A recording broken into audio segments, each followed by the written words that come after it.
What's up, Bears fans? We are back on the air. Took a week off. Apologies. It was a holiday after all, but the guys, the girl dads, we're back. It's Bears Over Beers, powered by Second City Gridiron, Ryan Drosty, Brian Orenchuk. Brian, we're coming off a huge win over the Philadelphia Eagles on Black Friday, and there is no rest for the wicked because this Sunday, Bears, Packers, Lambeau Field. Huge week. How you doing, my man?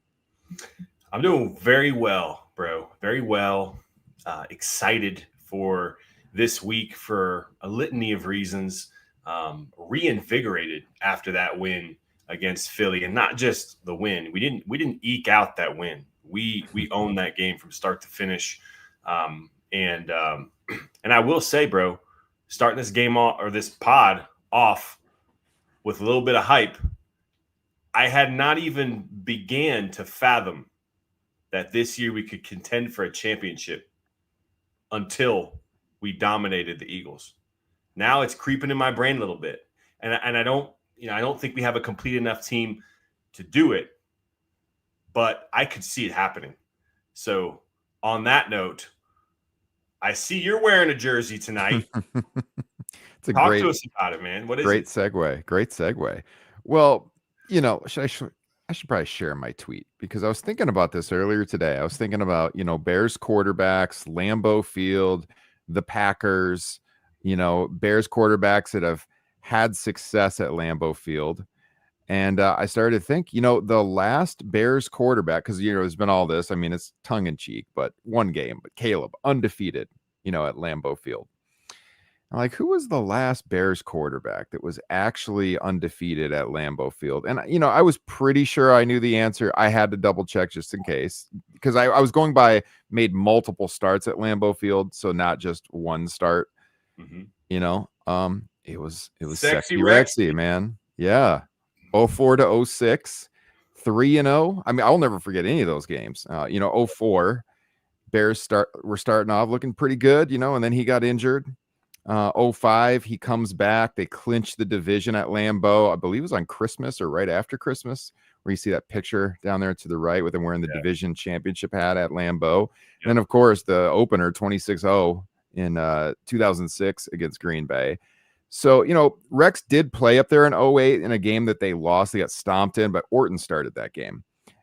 Rex did not start that game. And in 07, I believe the Bears won there, but it was Greasy that Brian Greasy started. I think Rex was injured. So, or maybe did they win in 08?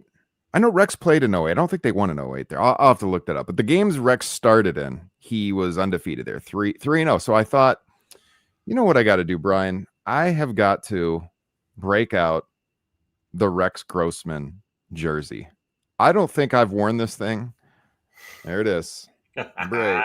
It's not a Santos jersey. I don't think I've worn this thing, man, since 2008 when he made his last start for the Bears. Was that against the Titans, I want to say?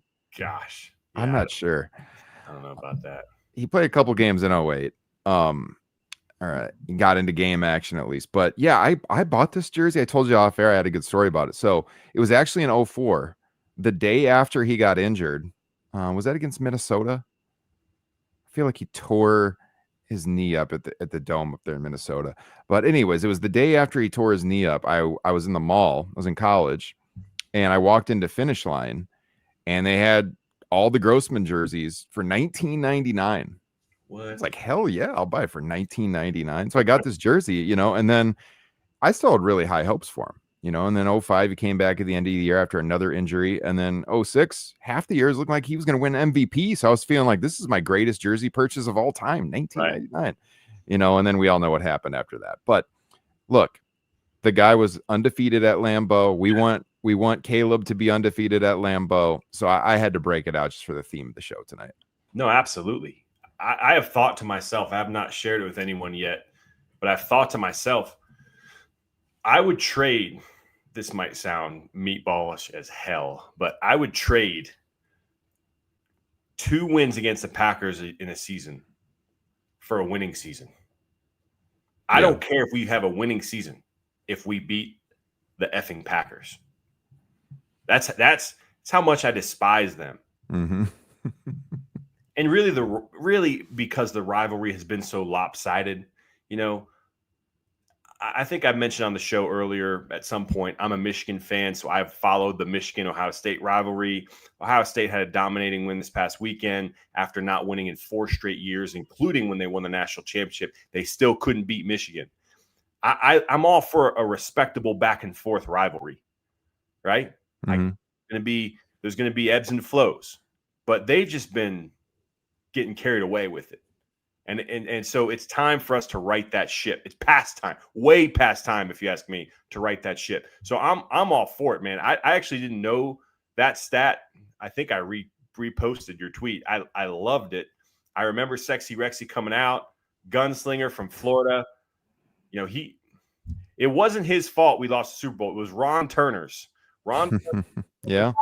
hand too much, especially in those conditions, those sloppy, wet conditions in South Florida. Run that damn ball to Thomas Jones. He was doing well. That's a whole nother story. But the fact that Rexy went undefeated in his starts at Lambeau, I love it. And I'm wondering if you can, I mean, it might look a little weird because it's not centered, but add a 1 on there, put Williams on the back, Caleb jersey. I mean, that's like, underground stuff, bro. That'd be awesome to see. Yeah, I do have a Caleb jersey too, but I mean, to combine the 2 mojos into 1 jersey, hell yeah. Yes, that would be next level.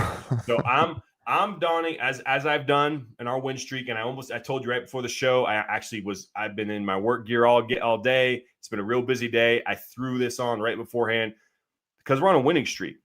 We didn't have a show last week, so I didn't wear one, but whatever. I always wear an away jersey. It's between this and an Urlacher. So really, my focus is it's a sweetness jersey. It's an offense or defensive theme. And Monster of the Midway, those 2006, 2005 teams were defensive focused teams. And so I'm like, yeah, we got to stop Jordan Love. I can't stand all the hype Jordan Love gets. But this game, I think, is going to be won on offense, to be honest with you. I think we're going to show up on offense this week. And last week we showed up on offense in the run game. Pass game, not so much. I think it's going to be a combination, a complementary game this week. And so I'm going with a sweetness jersey because I feel like we need to play some sweet ball. And I think Caleb's going to bounce back. I think there's going to be some opportunities in the middle of the field especially, but that run game is going to open some stuff up. They're down their best defensive lineman, and they traded away their other defensive lineman. So they've got a vulnerability up the middle. I think we're going to expose that, and I think Caleb is going to feast this week if we can keep Micah Parsons in check. But at the end of the day, man, we haven't gotten to the beers yet, so we're going to get to that.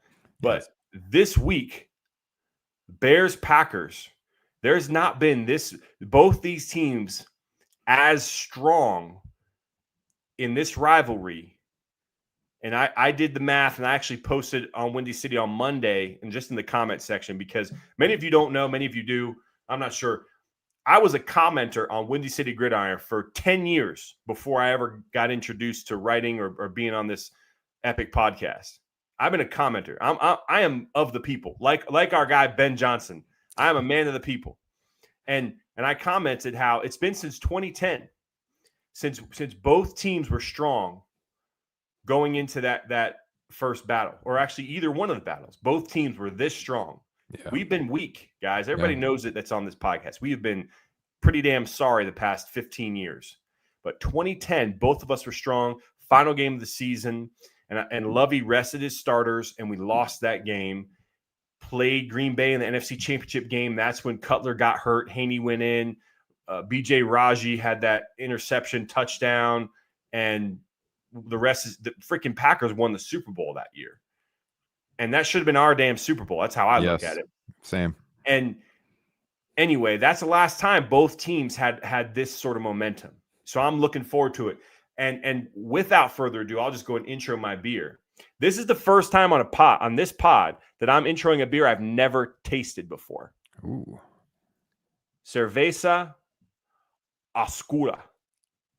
It is a Mexican-style dark lager. I don't know what the hell it tastes like because I don't know what this is like as a Bears fan. We are in a mysterious season of Bears fandom right now with the strength of our play, our freaking coach, dude, Yeah. arguably the best coach in the league right now. Right. The schematic advantage he gives us is uncharted territories for us. And hey, hats off to Dennis Allen too. He's doing a hell of a job on the defensive side. Either way, this is a uncharted territory for us. And they call us a black and blue division for a reason. We're about to step into 2 Packer games, 1 Lions game, and oh, by the way, we have a contending Niners game on the road Sunday Night Football, second to last week of the year. We are going through a gauntlet right now. If you don't know, now you know. Go Bears, and cheers to some Mexican-style dark lager. I'll let you know how it goes on the spot. What about you, man? Man, you're giving me strength tonight. I love that. Great material. Also, the Peyton jersey, strategically very nice because Walter was 17-7 against Green Bay in his career. Pretty dominant for the Bears during that era. Oh, God. Well, it started out not well. They had that run in the mid-2000s. Let me look here real quick. Urlacher was... Sorry to put you on the spot because it was between this and Urlacher for me. I'm seeing 9-8. Is that right? Yeah, maybe because he missed some games to injury. I was going to say, didn't he play in more than that? I don't know if that includes the NFC title game or not, since it was a postseason game. Yeah, but I don't think that includes the postseason game. About 500. Or no, sorry, 9-14. 9-14 against the Packers. Yeah, 9-14. So. Yeah, I mean, I think the Peyton jersey, and 2, I'll get to my drink too, but we've got Foster Covers here in the chat, and he's had some good chats. I want to get up on the screen really quick. He said 72-92, Green Bay QBs were garbage, and that it was the Vikes that had a 25-year QB run from the 60s to 85. Yeah, I mean, that's the thing, Brian, that's been frustrating for us as Bears fans, because we're the same age, is that, the last time the Bears dominated this series, other than that brief period under Lovey in the mid-2000s, was when we were small kids, like the 80s. And we don't really remember that. And I know the Bears were super dominant during that period, but most of my life has just been getting dominated in just horrendous fashion by Green Bay. And you have this kind of feeling that it might be flipping. I mean, they're going to be competitive, but like, at least we don't go into these games feeling like we have no shot. Like I felt, many times in the last 15 years. Absolutely. I feel like it's going to be a good game. We very well could split with them. This will be a tough game at Lambeau, but I think it'll be competitive, and that the 2 teams are going to be competitive now for years. And that's how it should be, because Green Bay hasn't thought of us as the rival. They've thought of Minnesota as the rival for a long time. And that's because we've been, not doing so hot. But I think that is about to change, and Bears Packers is just a little bit more special than Packers Vikings. So let's keep it that way. Brian, this is what I got. First of all, on this show, I like to break out the bourbon when we're coming off of a big win. Oh, yeah. So I got the Bears over bourbon glass tonight. Nice. You can get that at our store, which is linked in the podcast description down below. Great. And yeah, man, one of my favorite bourbons, Buffalo Trace. Oh, great stuff. Yeah. Always good. Nice and smooth. Breaking out the bourbon. I know JB would approve. It's Bears over bourbon on this half of the screen tonight. So love it. Cheers. Hey, man. Cheers. Absolutely. Cheers. Yeah, so this is light. It definitely drinks like a lager. Kind of that crispy, half mouthful of barley, feel. But it's nice and dark. It drinks light, but it's obviously a dark beer, so a little more full than a typical lager. Doesn't have spice that I thought maybe a Mexican lager might. I wasn't sure what direction they'd go with it, but it's definitely drinkable. And hey, man, uncharted territories. But the way this tastes, I like our chances. Yeah, very nice. Very nice. God, it's going to be cold up there, too. Do you see? I think high of 15 degrees. Love it. It's going to be the running game winning this one, I think. We'll talk about Packers most of the show, but really quick, did you have anything you want to talk about the Eagles, before we move forward? We usually do that. It's been longer since that game than normal. Obviously, it was a Friday game. We haven't had a chance to talk about it. I mean, I've rewatched the game now a couple of times, the short version. Tell me about, it was obviously a holiday weekend. Were you watching that game with family? Like, what was your experience watching the Eagles game? Yeah. Yes, I was watching with family. My daughter, my oldest daughter, who's the only one that gives a crap about the Bears, couldn't believe that we won or that we were winning. They were doing so well. So she got very excited. And yeah, I think we definitely have to talk about this game. It's a huge game. We don't have to spend much time on it, but that was a huge game for so many reasons. And a lot of people, rightfully so, talk about the dominance of the run game and the offensive line and how well they performed. Really in the past as well. Caleb had his time in the pocket against a very formidable, very, very threatening Eagles defensive line, especially against the pass. There were some missed throws, there were some slipped receivers, and that's a whole nother story. But the offensive line dominated. That is the biggest takeaway. But I want to flip to the other side of the ball because I was most excited to see the return of Kyler Gordon with C.J. Gardner-Johnson. Both of them play similar positions in the same position in Dennis Allen's defense. And how did they play coming back? Now, both Gordon and Jalen were on a snap count. They played roughly 30 to 35% of snaps. And they both showed up. Mm-hmm. They both showed up, and you could see them and appreciate what they brought to the game in those limited snaps. That's going to be closer to 100% this week, I expect, Ryan. Yeah. So I'm really excited to see that because I loved what Dennis Allen could do against a very strong Eagles offense with his full complement of defensive backs who, mind you, as we've talked about ad nauseum on this show, have very complementary skill sets. And so my favorite thing when I was a coach, I know you were a coach, a lot of different sports. Dennis Allen is a phenomenal coach.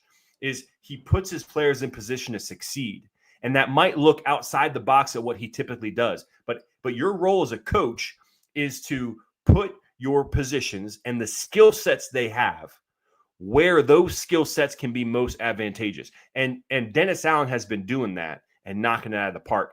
And it's going to be even more so this week because those guys are going to be healthy now. And, oh, by the way, Noah Sewell, as you posted on Windy City Gridiron, full practice today. TJ, for the first time, limited. So I'm guessing we're going to have both of those guys back, which is going to be huge this week. Not to mention, and not to take anything away from the linebackers that stepped up in their stead. I thought they played really, really well. But I can't wait to see when we have a full complement of defensive backs what that looks like, because against the Eagles, Ryan, that got me excited. Yeah, I mean, absolutely. I think, the story the last couple of games with the Bears being without all three starting linebackers is just that you haven't really, I mean, I've noticed they're not out there, but there hasn't been like the back-breaking plays over and over. Like, if we had our starters out there, like they've held it down fine. And, getting Kyler and Jalen back. Jalen made a big play across. That was with AJ Brown, wasn't it? Right across the middle where he broke up that pass? That was Goddard, but he was on Goddard. Yeah. Yep. Yeah. So, I mean, you noticed him when he was out there. Like your point, they'll probably be playing closer to 100% of the snaps this week, you would think. And, you were talking about the Bears as possible championship contenders, maybe earlier than we thought, and you said, probably not, but you never know. I think there's been worse teams to make the Super Bowl, to be honest with you. I'm not predicting that to happen or anything. I feel much like a lot of Bears fans that like we're overachieving this year, certainly, and we're arriving earlier than you would have expected. Like I feel we're kind of like the 2015 Cubs this year, to put it in a baseball analogy. Like they went to the NLCS the year before they won the World Series, and everyone thought it was a year early. I feel like starting next year, especially if we shore up this pass rush and make some moves, the Bears are going to be a super popular pick to go to the Super Bowl next year by a lot of media types, I think. This year, I mean, it could happen. We just beat the Super Bowl champs in their own home in front of a massive audience. We didn't do the show last week, but I spoiler, I would not have picked them to win the game. I just didn't think we were going to win that game. Me neither. So I was overjoyed, that we did it. And as I was saying, the linebackers, they held it down. Yeah, there was big plays through the air, but overall late. It was mostly late anyway, garbage time kind of stuff. Yeah, there was that one pick, the one touchdown to AJ, like right up on the left side, where it was like he made that great catch, basically just took it out of CJ's hands.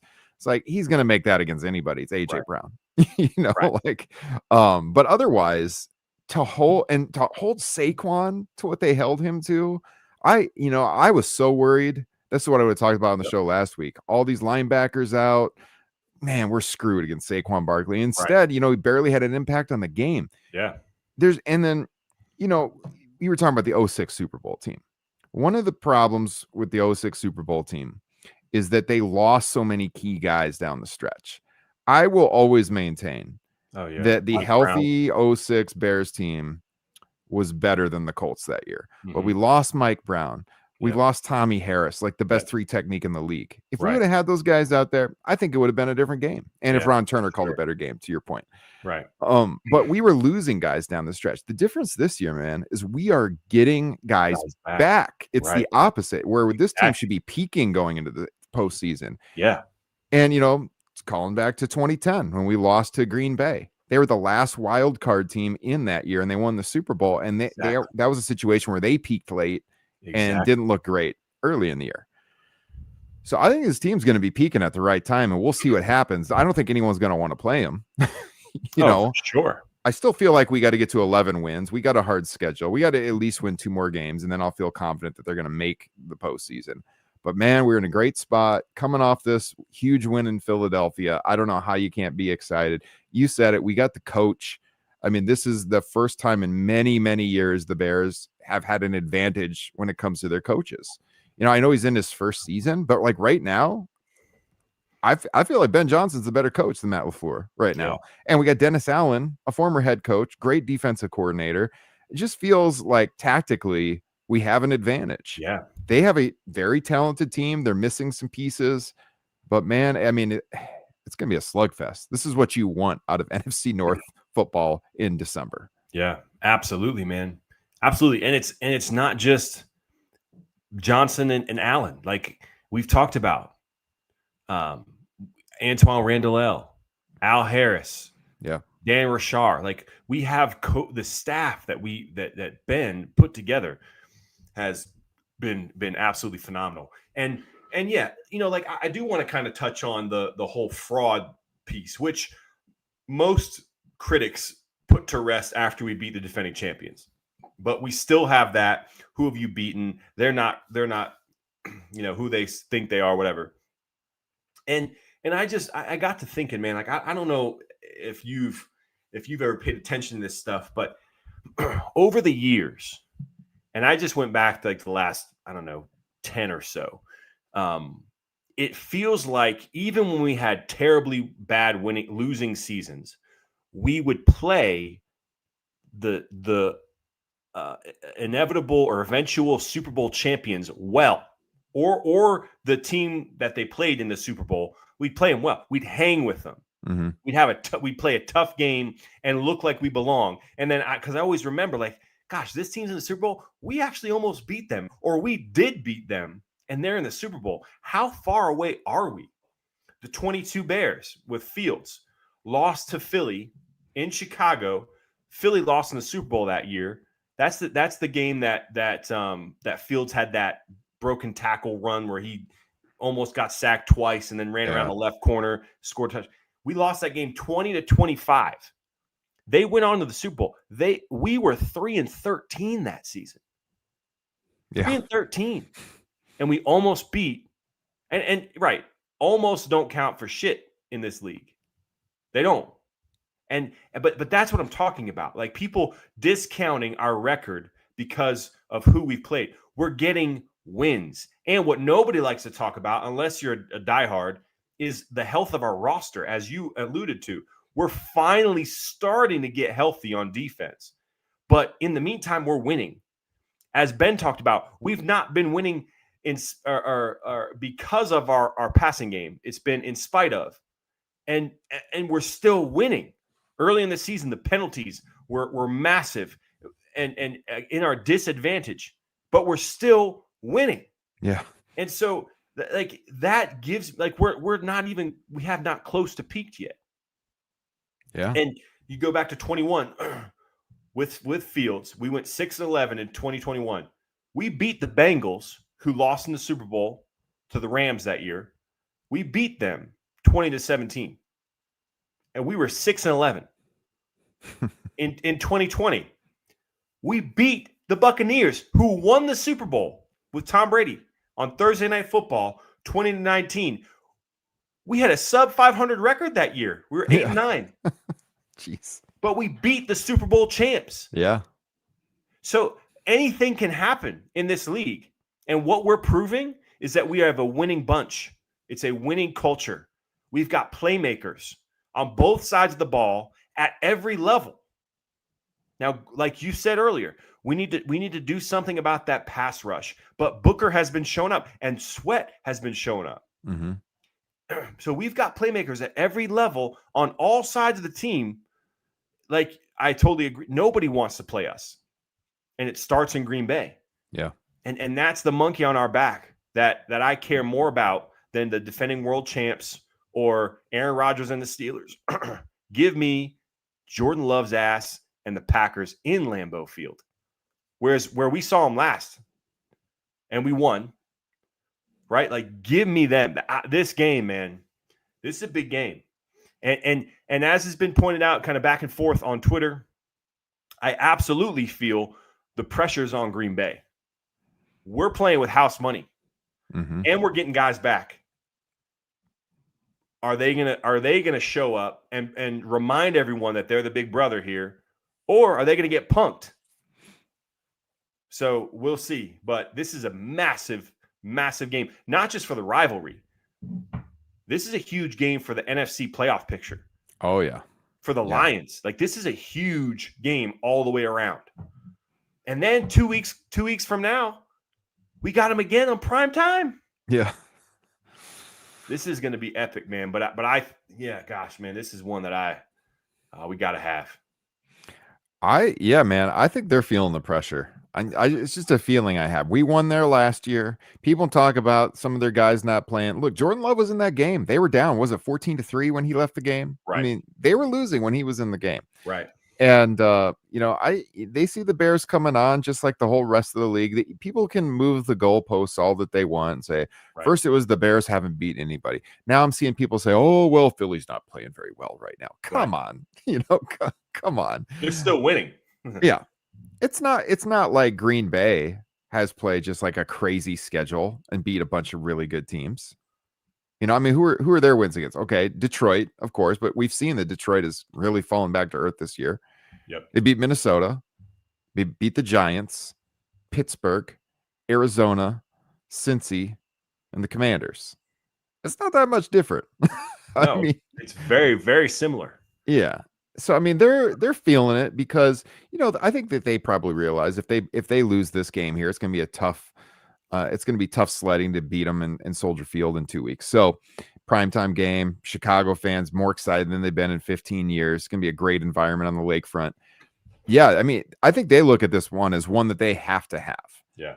And man, I think that more is expected of them. They made this huge trade for Micah Parsons, man. They mortgaged their future on that. They're paying Jordan Love and Micah Parsons, two guys, an enormous sum of money to win a Super Bowl in the next 2 years.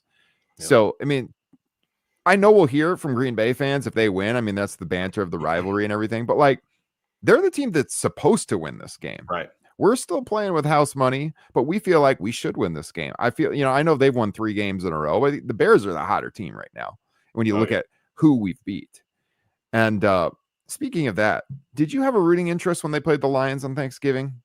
Were you gunning one way or the other? Because I saw people all over the map on that on my social feeds. For me, earmuffs, kids, fuck the Packers all day, every day. Fuck the Packers. Yeah. And I hope I've got some of my Packers buddies that listen to this podcast, because I've got a few of them. And I love them. And I respect the rivalry. I do. But they'd say the same damn thing. Yeah. And they've been, we have been a little brother for so long. And there's no rivalry in all of sports. I don't care who it is. Better rank Yankees, Red Sox. It doesn't matter. Ohio State, Michigan. It doesn't matter. Yeah, it would be nice. That's a great point. Foster covers. I would love for them to win out, except for our 2 games, and then play them in a wild card in our home and beat them again. That would be also, that's probably my dream right there. We need retribution for that NFC title game. Yeah. Because they stomped on a weak and measly Bears team for so long. Mm-hmm. But it's another thing to take out the rival in the NFC Championship game, right? Like they did to us in 2010, and then go on to win the Super Bowl. It's another thing to beat your rival when they're strong, which is why if you watch the Ohio State-Michigan rivalry, Michigan didn't have their best player, and their second best player got hurt that game. They were winning, and then things went awry. But still, a W is a W in these rivalries. And oh man, I'd love that for sure. And the thing too, Ryan, that's really fascinating to me is how like the residue of the Bears trauma brain is slowly falling off, slowly with each of these wins, with each opportunity. Ben Johnson and Caleb Williams and Dennis Allen, the three most important people in franchise right now, have to show their worth and their value, and they're doing it, and right in front of our eyes, and the residue, the trauma's falling away, and now it's like, man, the blinders are off. We're playing damn good ball. Our offensive line is top 5 in the league. Some people say it's the best in the league, bro. Think about that compared to last year and where we were at. Some of the guys we were playing in that Green Bay game in Lambeau in the game we beat them in earlier this year, January 25. We started a whole bunch of no-name guys. Only guy that is a starter in this league, you could argue Coleman Shelton for sure, center, but we upgraded center absolutely, and then Darnell Wright, who is playing at an all-pro level right now. And we've got, oh, by the way, all-pro at left guard, Pro Bowler at right guard. And I'm loving what I'm seeing from Ozzie so far, man, on the left side. And I love the way that they have slow played their hand, really just allowed the natural development of the players to take place before they threw them into the fire. Yeah. They've just done, dare I say, everything right. So I'm confident more than nervous.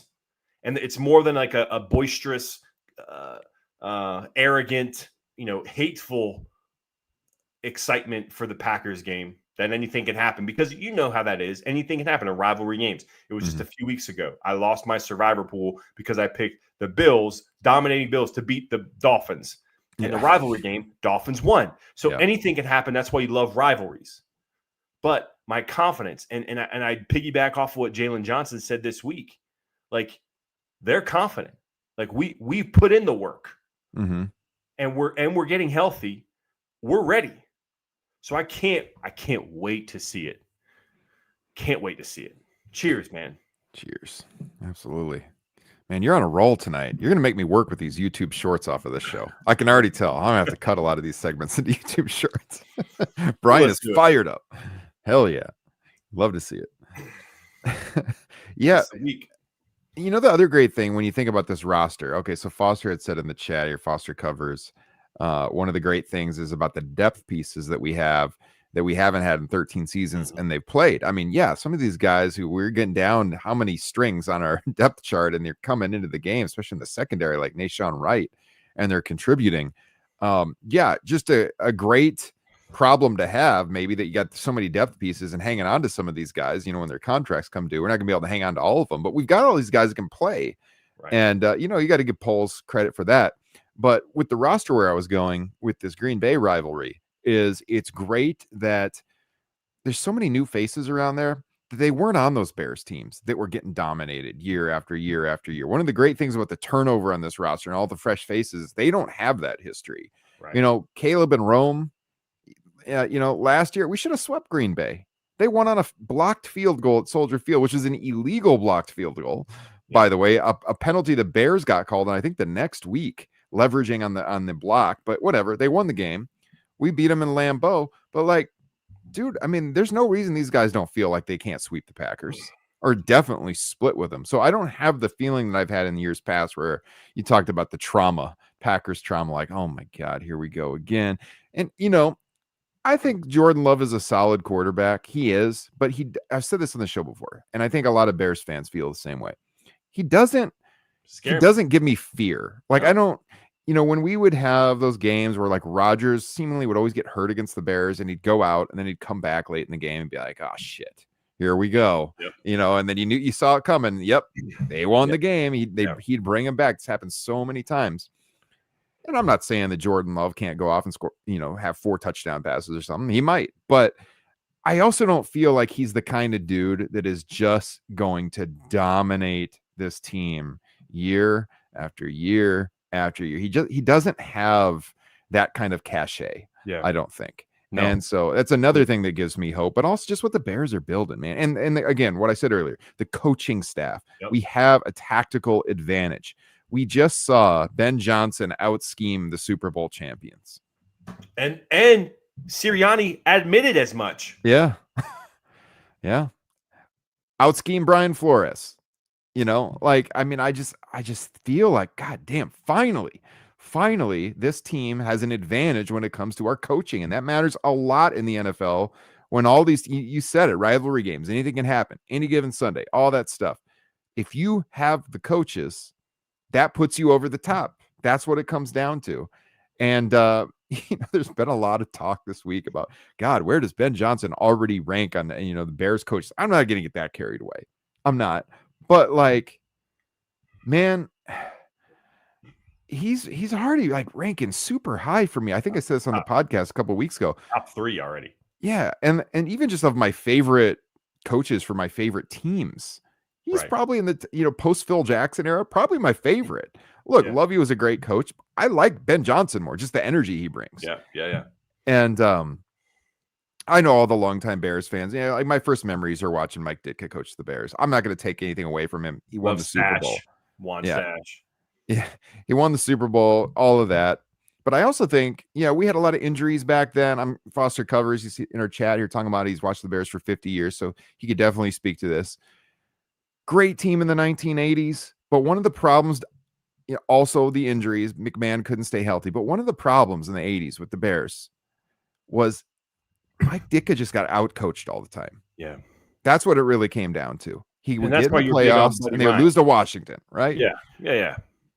So if you got one of those great coaches, that puts you over the top. And I feel like we have that. And regardless of what happens this year, man, this team is definitely on the trajectory to win a lot over the next few years. And it is so exciting given the fact that you and I picked up Bears Over Beers last year with a couple of our good friends here on Windy City Gridiron. And by the end of the year, we were like, God, what did we get ourselves into? We thought this was going to be a fun season to cover the Bears. And it was just we were just dejected every single week. But you know what? That was worth it to get to this. Because if that didn't happen, we don't get Ben Johnson, man. And here we are. The Bears are finally arriving again. Cheers to that. And then I got 2 things. Yes. 2 things. Number 1, I don't have Packers trauma. Let's get that straight. I have trauma as a Bears fan because the Packers have been a side note of our issues the last 15, 20, 30 years. Coaching malpractice, offensive line, quarterback, that has been the primary issues the last 30 years as a Bears fan. And so we are traumatized because we'll pass up a Patrick Mahomes for a Mitch Trubisky.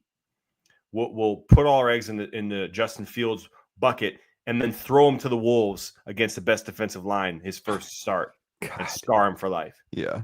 We have seen this song and dance before, but this is different. And so that's why it's falling away.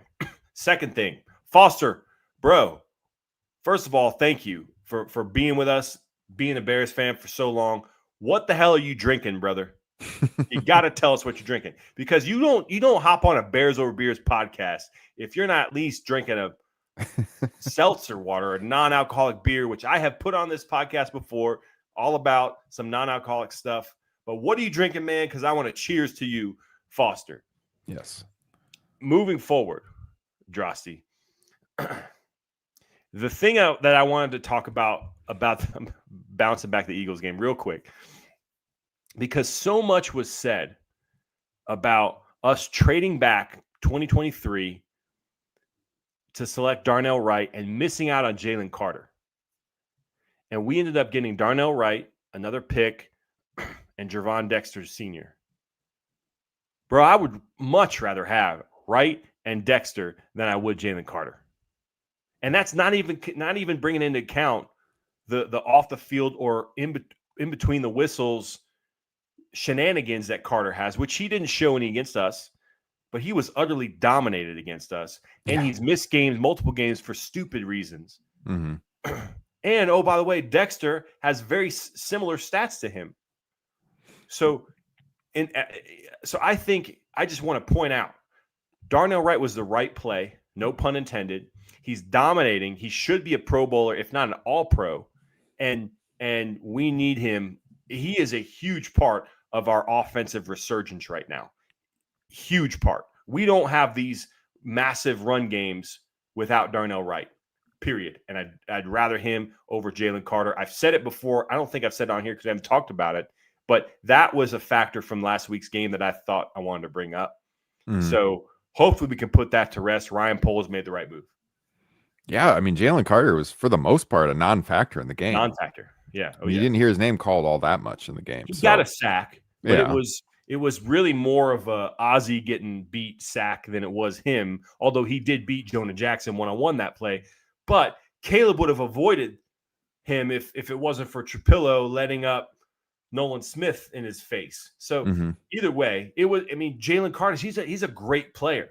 Great player. First round pick all day. Top 10 even. But I'll take Darnell Wright, NBA of the week. Yeah. Well said, man. I mean, he's on his way to his first Pro Bowl this year. He better be. Oh, man, he better be. You know who else better be, bro? That I didn't see in any of the votings? I think maybe because he's hurt. Tremaine Edmonds.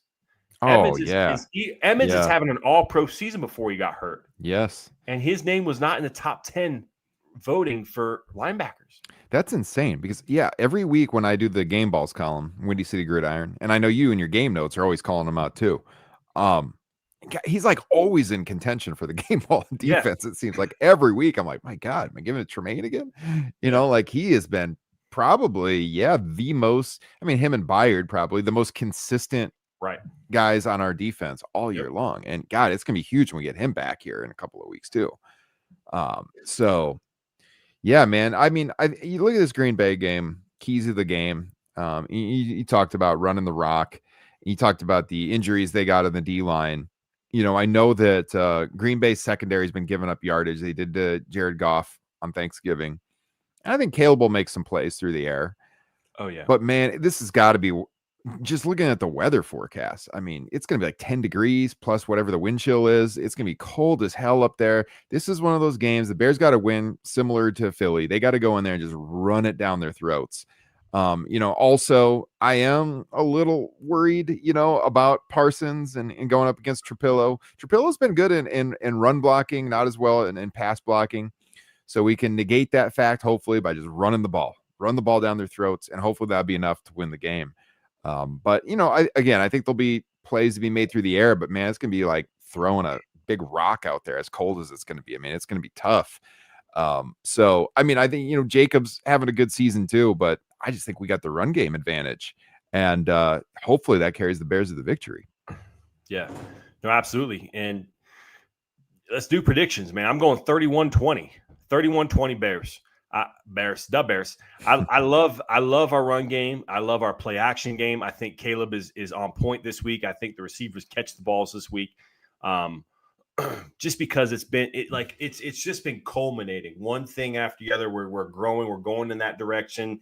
Like Ben talked about this week, Caleb is making the right reads, the right decisions with the football, and the few balls that number of the ones he missed last week, the guy slipped, but it was a perfectly thrown pass. Yeah. If they didn't slip. Yeah. And so Lambeau, and that's another thing too. Lambeau, it's frozen tundra for a reason.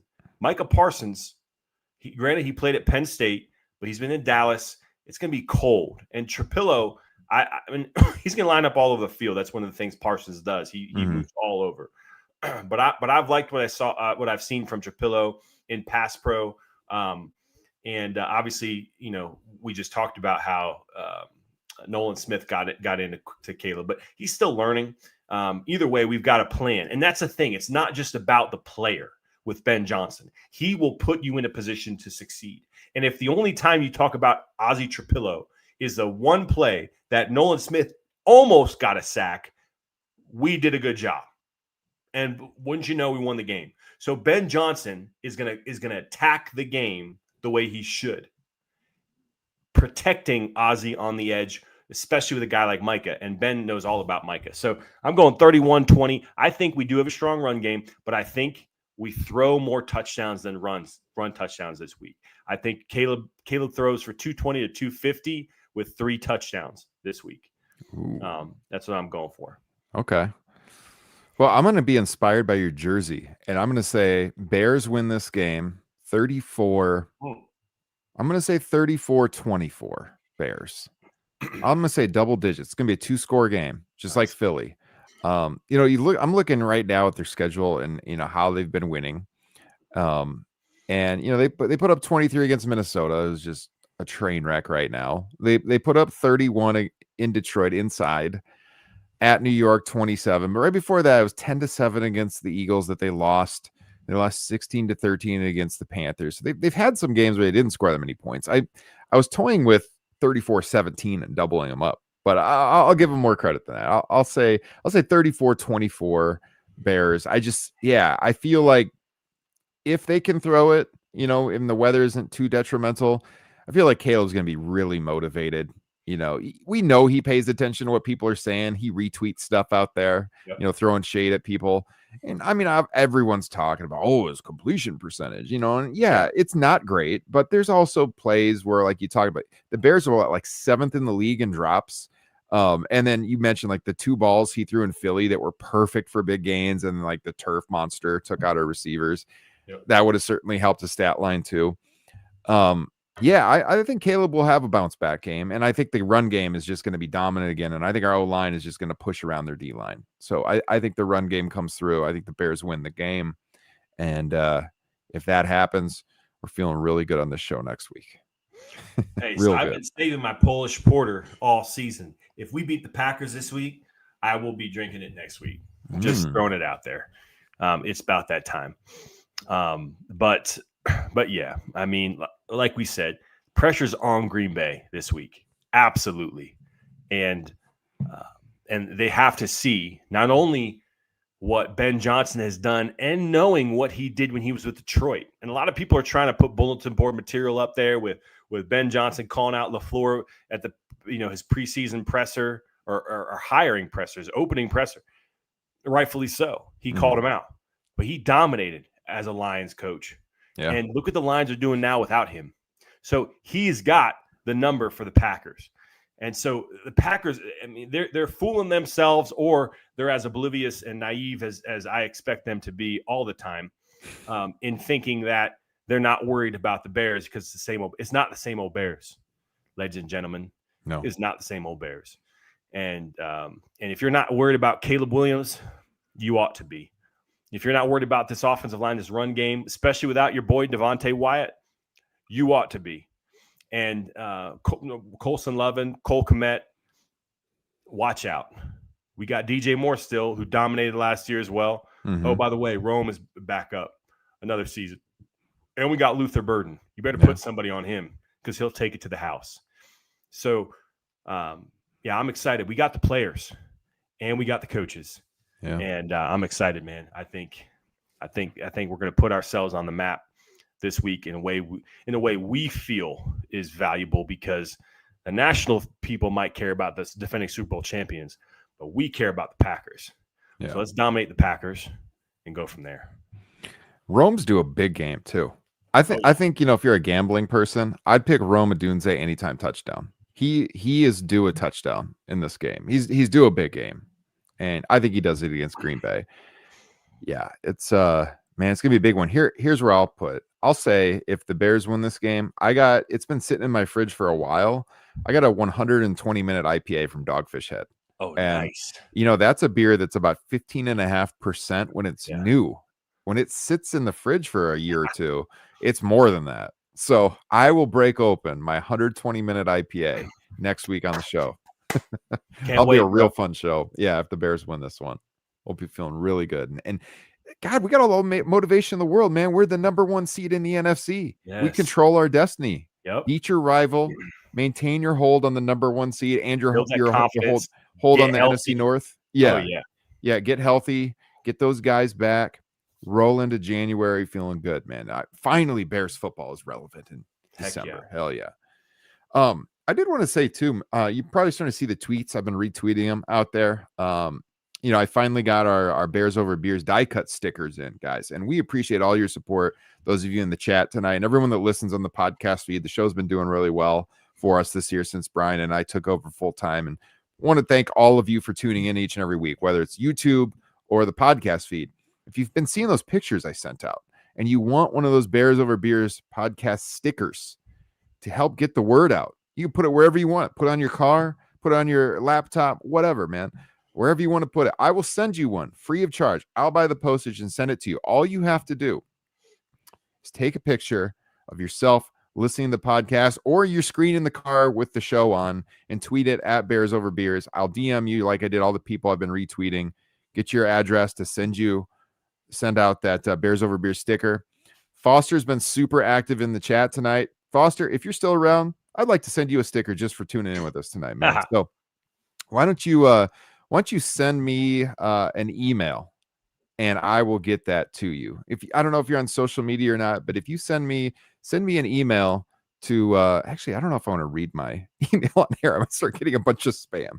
Tweet me. If you don't have Twitter, sign up for Twitter, Foster. I'll get you the sticker. I don't know this YouTube the transcript. I might show up on all these spam email lists if I say my email. So yeah, tweet me at Ryan Drosty or at Bears Over Beers, and I'll get a hold of you. I'll get the address to send the sticker. Same with you, Daniel Barry. He's in the chat almost every single week. Would love to send you a sticker.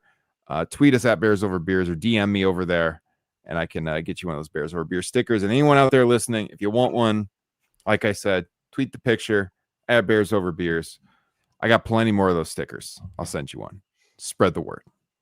Brian, I sent some to you. I don't know if they've shown up yet. They're on the way. Them, they look great. Hell yeah, there they are. Yeah. I was gonna say you got a surprise on the way, but yeah, love it.